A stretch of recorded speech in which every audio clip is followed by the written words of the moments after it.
real beauty in your heart. Boche Golden Diamonds. Buy now, pay later. ഇടതുമുന്നണിയുടെ നേതൃത്വത്തിൽ നഗരസഭയ്ക്ക് മുന്നിൽ കുത്തിയിരിപ്പ് സമരം നടത്തി.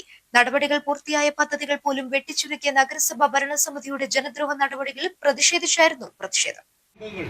പാവങ്ങളായി കഷ്ടപ്പെടുന്ന നമ്മുടെ ഈ നാട്ടിലെ ഒരു വകയുമില്ലാത്ത ഭിന്നശേഷിക്കാരായ മക്കളുള്ള ഒരു മുനിസിപ്പാലിറ്റിയാണ് ആ മുനിസിപ്പാലിറ്റി.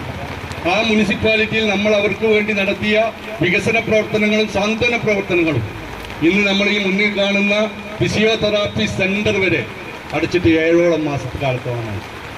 അതുപോലെ തന്നെ ഭിന്നശേഷി പാർക്ക് ഏകദേശം LDF സർക്കാരിന്റെ കാലത്ത് കിട്ടിയ 50 ലക്ഷവും നിലമ്പൂർ മുനിസിപ്പാലിറ്റിയിൽ നമ്മൾ വെച്ച 20 ലക്ഷവും അതെല്ലാം. പ്രതിഷേധ പരിപാടി CPM area secretary K Mohanan ഉദ്ഘാടനം ചെയ്തു.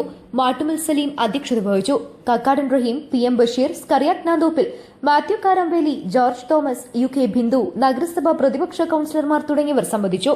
ചന്തക്കുന്ന് ബസ് സ്റ്റാൻഡ് ഉൾപ്പെടെയുള്ള പദ്ധതികൾ പോലും വേണ്ടെന്ന് വെക്കുന്ന നിലവിലെ ഭരണസമിതി നടപടികളിൽ പ്രതിഷേധിച്ചായിരുന്നു LDF പ്രത്യക്ഷ സമരം നടത്തിയത്. News bureau, Nilambur.